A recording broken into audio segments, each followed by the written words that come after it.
Hi, I'm Heather Schwartz, and I'm here with historian and teacher Scott Powell. We're the co founders of Knowable World, and this coming year, for the first time, 2024-25, Knowable World will include the live history program for grades 3 to 12. Scott's been teaching these classes to homeschooled students for nearly 20 years as History at Our House. And my kids have been students at History at Our House for a number of years now.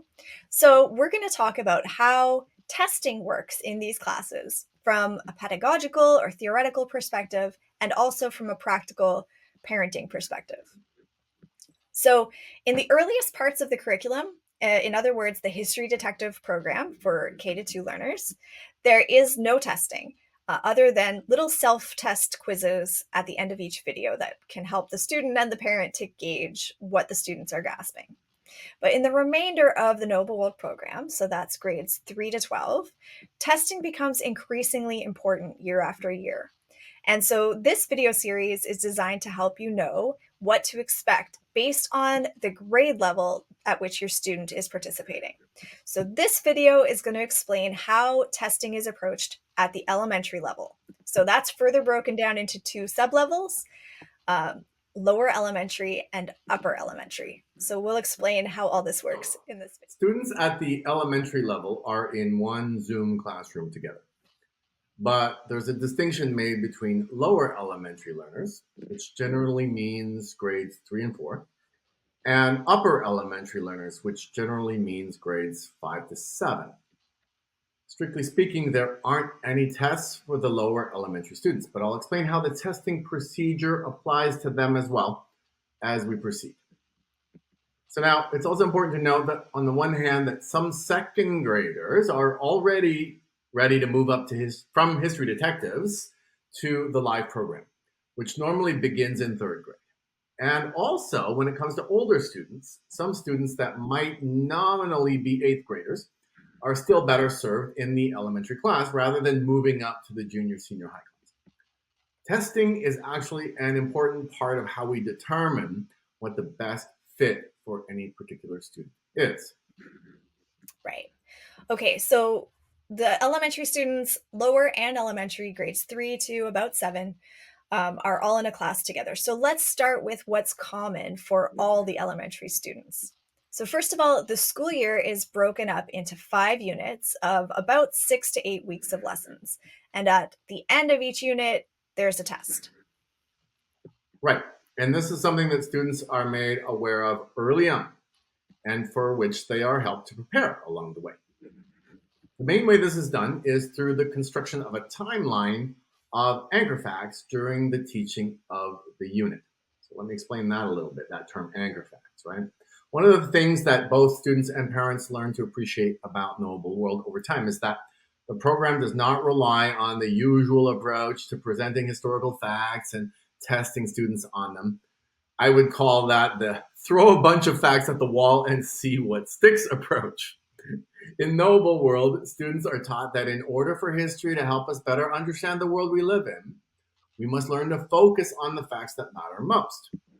In the approach to history that I advocate, which is called present centrism, these facts are known as anchor facts. Right. And so throughout each unit, the students build an anchor fact timeline, and they practice creating the timeline in class every week, and they know that the timeline is going to be on the test. And so I know that one thing that some homeschoolers might be concerned about is having their children sort of rote memorize history facts. If you were forced to do that in school, it might have given you some really unpleasant memories of history as a subject. And so we don't want our kids to hate learning history the way that we did, for sure. And it's not that kind of memorization. Right. I do believe in the importance of memorization. In fact, we have an in-depth article about that on the website, which we'll link to in the comments to this video. And I encourage parents to read that. But when I advocate memorization, it's always and exclusively in the context of the facts in question being demonstrably important and in order to promote comprehension.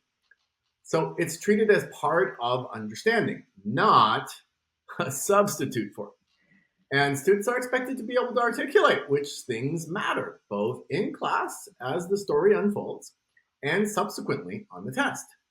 They know that memorization is not a trick or a crutch, but rather a part of the learning process. So let's get back to the procedural side now. As the unit comes to a close and the anchor fact timeline is finalized, the students are advised that the test is approaching and what the procedure for completing the relevant work will be. Right. Yes. And it's important for parents to make sure that the class notes are printed out and that the students are reviewing them. So there's a set of class notes every few lectures. So there are about 10 pages that you're going to print out for every unit. And again, just every few classes, there's another page or two. So the lower elementary notes are a little bit shorter and simpler than the upper elementary notes, and so they have fewer pages. And at our house, what I do is just take them all and put them in a binder, one for each of my kids. And that's where they're going to look for the answers to the homework or the test prep questions.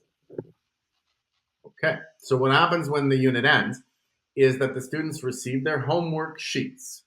This is where the lower elementary differs from the upper elementary. So let's look at each one of those in turn. First, the lower element. The homework sheets they receive are referred to specifically as homework sheets because they are a homework exercise that resembles the tasks for the upper elementary, but they are an open book homework assignment, not strictly speaking a test. What students are expected to do at that level, the lower L level, is to begin to learn what it means to prepare for a test. In other words, to study. They must complete an anchor fact timeline and then answer a handful of questions that require full sentence answers, about 2 to 4 sentences long usually. And that involves the material that is part of the anchor fact timeline. So it reinforces the meaning of those facts. And that entire homework exercise is about 2 type pages, including the timeline segment. So they have 5 pages, they have 2 pages and they have 5 days to do it. Normally, the testing segment, the way that it works, the scheduling is that the unit ends on a Wednesday, and the testing segment for that unit begins at that point. And when the unit ends, the homework sheets are distributed via the class webpage, and the students have until Monday of the next week to do the homework, so the 5 days. Now, this is where parents have an important role to play, and they need to anticipate providing more assistance than usual. Yeah, right. So, what the students at the lower elementary level have to do is find the answers in the class notes. So, they're going to read the question, and usually for me, I have to help them find the section where that's going to be, and then they look through and find the answer to the question in the section. So, they might think that they know the answer. They might just want to start writing it down without looking. But I always definitely have them find it in the notes before they write it down because in this way, the homework is a little bit of a research assignment. So they're in grade 3 or 4. They're looking at a source to find the answer to something. That's research. And they need to learn to check what they think they know, and then they can write it down when they've shown me that they found it, and that's really the answer. So sometimes for my second or third graders, if they're starting in grade 2, 3, 4, whatever, I'll do the writing for them as they tell me the answer. So they'll look for it, they'll put it in their own words, they'll tell me what it is, and then I write that down for them because the whole thing is a little much. But by the end of third grade, I want them to be able to write it all themselves, and their answers should be in complete sentences. So that's what we're working towards over that 2-year space of time, is being able to do that. Right, that makes sense. It's important to think of this as a gradual process where they're learning skills over time. And then when the official test prep class rolls around, so that's the way that it works, is the Monday after those 5 days of homework, or it probably hasn't taken the whole 5 days, but you've got 5 days to do it. So that Monday rolls around, then the students get a chance to read their answers in class, and they receive constructive criticism from me. And this is always really beneficial to them. I really don't think it's possible to overstate the importance of this. The benefit is really important, and it's commensurate to the level of preparation.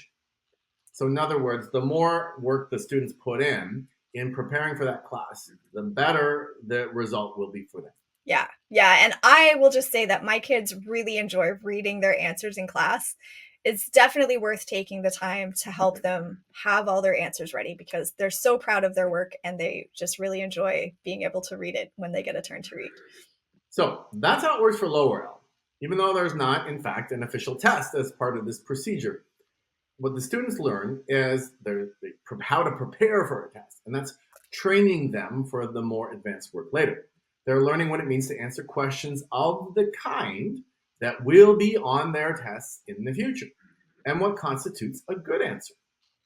Inevitably, they also learn that when they think they know the answer, they don't necessarily know it, even once they've written it down. And so they begin to develop the skill of assessing their own knowledge and preparedness. Because they're still young, they aren't expected to perform a closed book test at this point. But they know how well they would have been prepared for such an exercise. And they learn to improve their level of preparation in anticipation of moving up to the upper elementary level, which they know does involve testing. Right. And so that's actually one of the benefits of the combined class because the lower elementary students get to learn about the testing without actually facing all of the testing requirements in their first couple of years. And so then they know what they're eventually going to face and they know that they are developing the skills that are going to get them there. Okay, so now for the upper elementary, which is precisely that next level. At the end of the unit, again, the students get a homework assignment that is specifically referred to for this level, upper L, as the test preparation sheets. The upper elementary test preparation sheets are done exactly the same way as the lower L homework sheets. They're an open book homework exercise, and the students have 5 days to complete it. These test preparation sheets have the same anchor fact timeline element and a set of questions similar to the lower elementary homework sheets, but often variations on the kinds of questions that require a little bit longer answers, say 3 to 5 sentences. And the upper L test prep sheets are typically 2.5 to 3 pages long. So in other words, an extra sheet. And now the main difference between the upper L and lower L, other than that length difference, that difficulty level difference, is that the upper L test prep sheets are followed up by an actual test. So that's distributed again via the class webpage, and parents are invited to use it at their discretion. The test resembles the test prep sheets very closely, and that's done on purpose. Students know what the test will be like going in. They don't have to worry that there'll be some kind of unpleasant surprise. The format is exactly the same as the homework they did. The topics are also the same. The questions are modified so that they have to think of their answers anew and deploy their knowledge and understanding in a new way. Right. So let's talk about what you mean by at the parent's discretion when it comes to these tests. Right. So I hesitate to refer to the tests as optional here because I do not consider them to be a take it or leave it proposition. I think that if students are not doing the test, they are not getting the full experience and benefits of the curriculum. That said, because this is homeschooling, there's a lot of optionality here. Yes, exactly. So, as most homeschoolers, I think, have one of our core values in homeschooling is the flexibility to meet the needs of our children. So, that's important to me personally.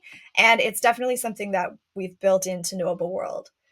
So, Scott, what are some of the different ways that the testing can be done?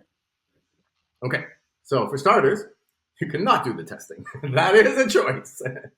You can also choose to have your children do the test preparation, but not the tests. You can even choose to not have your children do the homework. When students don't get to fully participate in the class, though, it's clear that they're not being challenged to the same extent, and they will not have as fulfilling an experience. But we acknowledge that this might be the right choice in some cases. If students are being supported in doing the homework, then we also recommend that it be followed up with an actual test at the upper L level. This is the best way to know what it is they've actually assimilated, what they've really internalized as knowledge from the content that they've been exposed to. Of course, it doesn't mean they're going to remember it for their whole lives, but it does mean they understood it, and they know that they understood it. And thus, they're well prepared as they move on to the next round of exposure to that content at the next level of instruction. Right, because we have a 3-year cycle. So they're going to go through that content again in a few years at the next level. Exactly. And ideally, they'll cycle back to the same content more than once. So, continuing on with the testing procedure, if parents choose to have their students take the test, then there are also options involved at that point. What we advise is that the test should be a closed book exercise with parental supervision. We don't advise any particular time limit should be imposed, but it should be done in one sitting. And again, you can take that or leave that. You can approach it slightly differently depending on your student's level and what your comfort level is with that. You can break it up, right? And you can choose to do it closed book or open book. You can choose to have your students write the answers or simply do it orally, perhaps as a conversation. So there's a lot of different ways it can be done. Either way, at the end, I provide an answer key so you can know exactly what the answers are. And again, you can grade it using the test key in a strict manner, or you can adapt it as you see fit, or you don't have to grade it formally. Right, exactly. And so all of these are choices that you get to make with every test. So you can start one way and then adapt to your child's needs as you see fit. You can gradually dial up the level of difficulty or challenge over time. The way that I've looked at it is that I know what the goal is. The goal is for them to be able to write the whole test in one sitting, closed book, and to do a good job on it by the time that they're 12 or 13. So in the years before that, we're working toward that goal, but in a gradual way. Yes, and that's the approach that I recommend in general. Parents should think of the test as a gauge for whether the students are indeed performing at their knowable world grade level and whether, as the case may be, they are ready to move up. So when parents come to me about whether their students should be moving up to the next level, my first question is the student doing the tests as a closed book exercise? Are they succeeding in that effort? That's a really important measure of their readiness to move up. So for the lower L students, are they doing the homework, participating in the test prep, and succeeding in their efforts supported by parents? Great. Then they're probably ready for the upper elementary level. For upper elementary students, are they doing the homework, participating in the test prep class, and succeeding in taking the tests? Great. Then they're probably ready for the junior high level. Right. Good. Okay, I hope that that helps you understand how testing works at Knowable World for the lower and upper elementary levels. If you have any other questions, leave them in the comments or feel free to email us. And thank you for watching. Bye.